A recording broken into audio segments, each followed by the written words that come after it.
Okay, welcome back everyone. It's 1028 of 2015. We're going to continue on with the Summa Theologiae by Thomas Aquinas. We're going to take a look at the doctrine of the devil, or the doctrine of evil, or the doctrine of fallen angels. And it appears in some different areas of the Summa, so we've got quite a few references here. We'll take a look at it in 6 moments, and we will address it primarily as a doctrine of principalities for Brother Thomas, because he's very much about first principles and practical principles, and so he's very much about the spiritual realm of principalities, and he addresses the doctrine of the devil and fallen angels within this hierarchy of principalities, and so we'll take a look at it in that respect. We want to begin by taking a look at evil in itself. In Block 1, it's primarily to be understood as the disorder of not being properly aligned with God's eschatological end. And it is basically a species, an eidos species of chaos evil.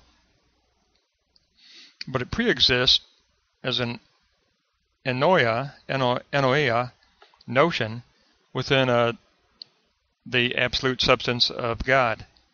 So initially, the genus of the absolute contains the species within it of the agatha good and the chaos evil. So the species of good and evil are contained within the universal genus substance of the absolute divinity. So there is a preliminary definition of evil, simply from the perspective of notion, and it is basically a failure to actualize oneself according to God's intended purpose for our life. It is the absence of a God-informed ideal form, eidos form, with which to actualize one's life. It is a defect in the principle of action toward God's eschatological end. So it's basically a privation or an absence of being aligned with the eschatological end of God's purpose. So even in the beginning, we have the notion of evil being understood as a privation of alignment with God. So it pre-exists as the eidos species form of evil. Now, God created the universe with an order of justice, therefore evil cannot be reduced to God as first cause. God only allows evil as penalty for sin. And then note 3, the contraries of accidental species, in other words, the eidos species of good and the eidos species of evil, both are abbreviated under the genus of being, of absolute being, which is the divine. So evil is an accident. It is never substance. It is never universal. There is not a dualism that is characterized for creation. There isn't a dualism of a God and an anti-God, or a God and an evil, a good God and an evil God. There's not a duality of absolute good and absolute evil. There is one absolute genus of being, and that is God. The Trinitarian God is the absolute genus of being. Within the genus of being, there are 2 species, the species of the agatha good and the species of the chaos evil. They exist within the absolute substance of the genus of being, which is God and only God. So we need to take a look at how does this evil go out of itself, and according to Block 2, it goes out of itself as a malice of the angels. So it becomes an externality, it becomes objective as the malice of the angels. So in Block 2, we've got, first of all, we've got the concept of angelos apostrepho, and it means angels that have turned away from the truth of the divine. There are angels that have turned away from the truth of the divine. But first, let's take a look at the order of angels, first of all, just to get an understanding of this realm. And basically, Brother Thomas tells us that they are not conformed to the good. As soon as they are created, they still needed the movement toward God as a knowledge of the glory of God's essence. So this is called reaching beatitude through the turn to God. So the angels are created with an entrance to the possibility of beatitude, but they aren't created with already possessing beatitude. So B, that angels need grace in order to turn to God in beatitude. Angels are created in a grace as a seed of God that needs to be willfully made use of. Therefore, angels are created as admitted to beatitude, but still in need to turn toward the most perfect beatitude of perfection.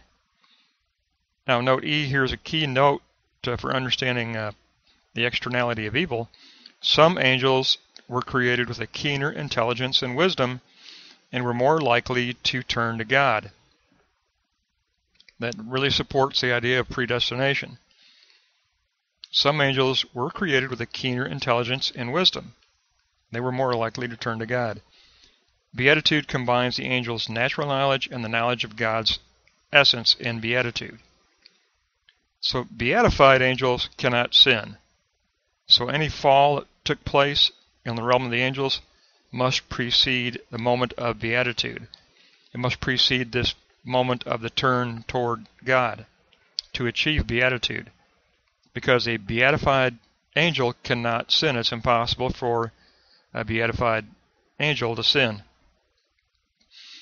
So if we look at note 3, that'll tell us how this fall took place, because Brother Thomas tells us that there was potentiality in the realm of the angels. And that's key, because there is potentiality present. A potentiality existed in the angel's intellective nature. An angel possessed the free will to turn toward God for the infusion of love and beatitude, or to turn away from that possibility for the infusion of love. Now, pride was the very first sin of the angels, the highest angel of the lower order of angels. And this is interesting for Brother Thomas, because he says there was a hierarchy of angels. He said that there were some angels created with that aspect of a greater wisdom, and that there were in existence an actual hierarchy of angels. The lowest level of angels were those that administered the offices that dealt with the earthly population. That was the lower realm of angels that governed and interceded with creation on earth. And so note D, the highest angel of the lower order. So it's not the highest angel period, but the highest angel of the lower order that dealt with this governing office of earthly creation, desired beatitude under his own power, and desired to have dominion over others.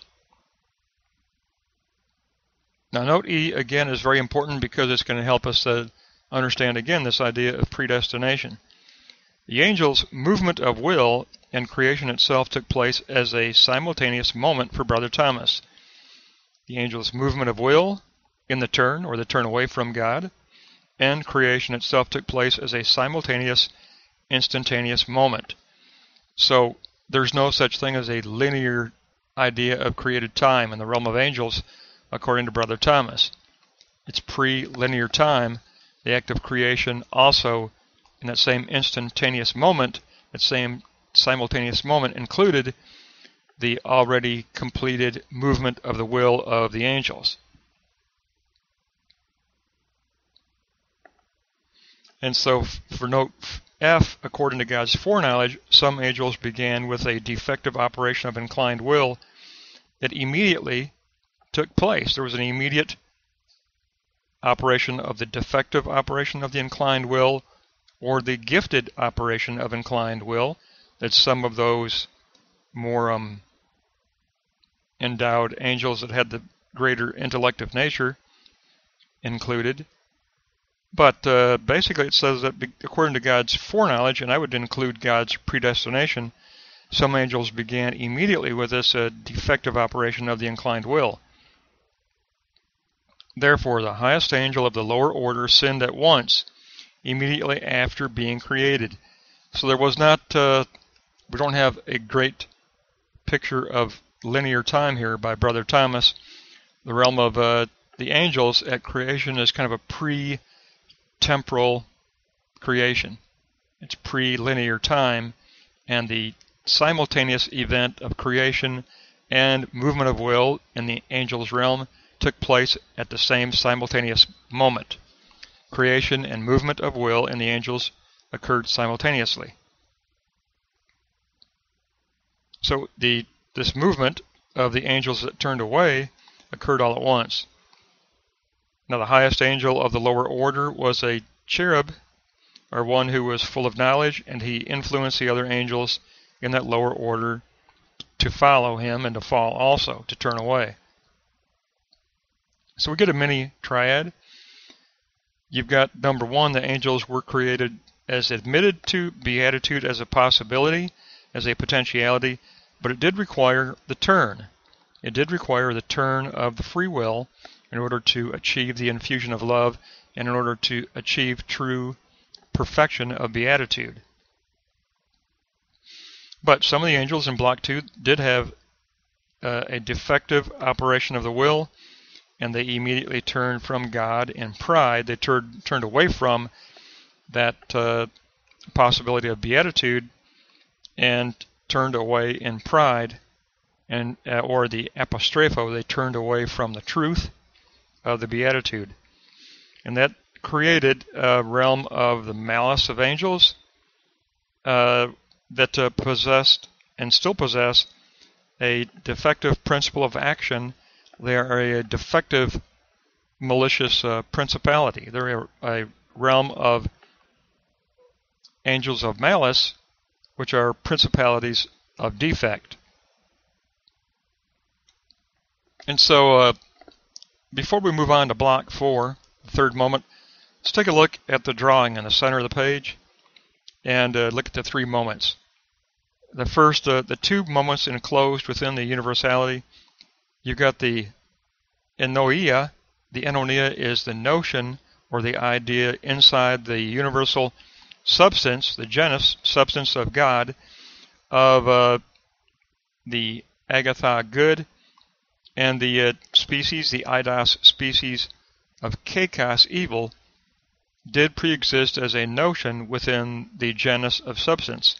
The universality of God's genus of substance included the two species of good and evil. And then the circle under that, we've got the apostrepho, or the turning away, or the fall, by turning away from the truth of beatitude by a group of angels in the lower tier that actually turned away from beatitude and turned away from truth, and they became the fallen angels that made up this order of the malice of angels. And they are enclosed within the tadzis, and the tadzis is the resultant hierarchy of powers and principalities.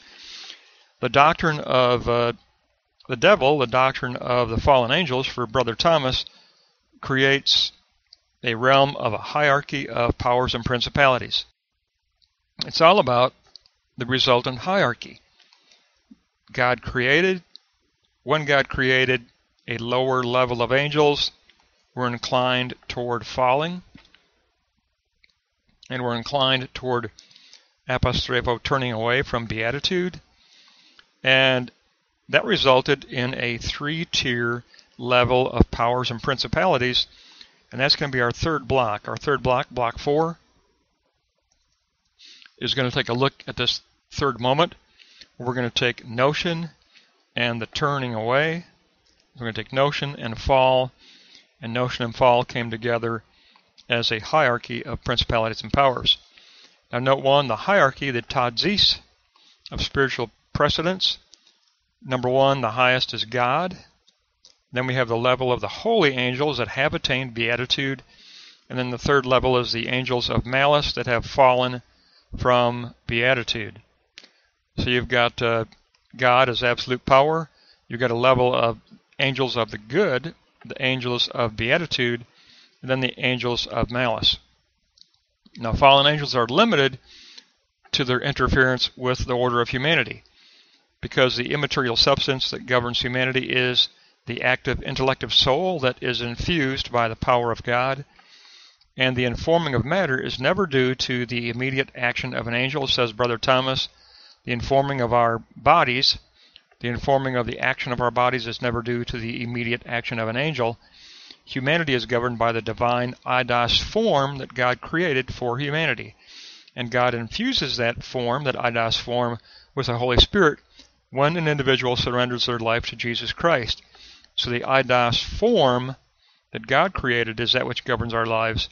Angels have very limited interference over how we're governing by God the Father through the Spirit.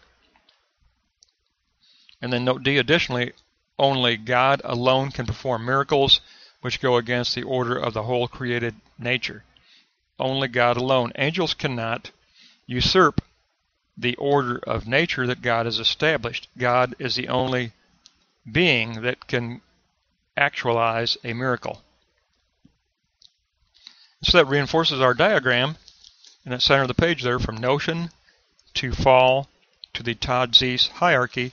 And the hierarchy is a hierarchy that's three-layered: of God, holy angels of beatitude, and angels of malice. And so if we want to take a look at this doctrine of the devil, or doctrine of evil, then we want to take a look at how that functions within the realm of the spirit. So next we want to take a look at temptation. Now, looking at temptation, that's going to be block 5. And in block 5, we've got parasmos, which is the enticement to sin or temptation. And note too, the devil as cause of sin. Temptation with regard to the devil incites us to sin by offering an object of appetite to the senses. And the devil darkens our reason through influencing the imagination with the presentation of phantasms to the imagination. But his influence is always indirect through the sentient appetite. It's never directly into the intellective soul, which is only governed by God, but it's indirectly by way of the sentient appetite, which then indirectly influences our will and the intellective soul. Now, man is the cause of sin. Disorder, our nature of disorder, is inherited from our first parent, and it is an inheritance of the nature of the species of humanity.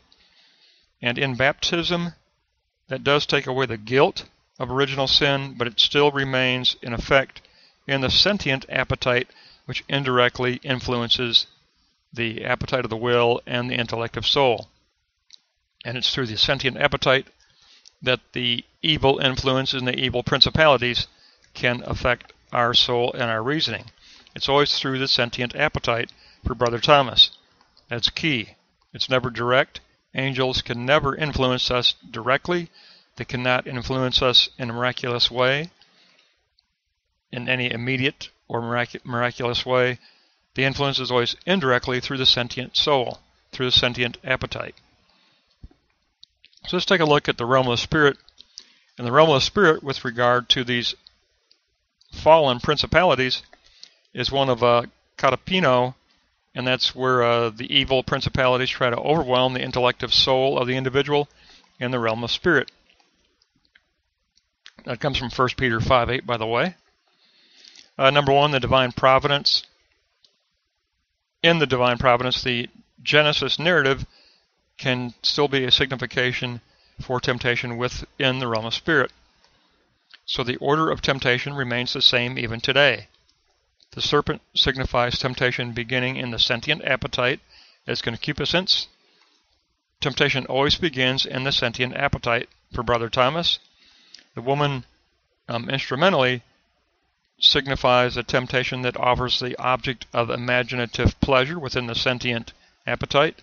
It's the offering of the object of pleasure. And the man signifies the self's consent to sin, which involves the intellective desire for divine likeness and the sentient passions both.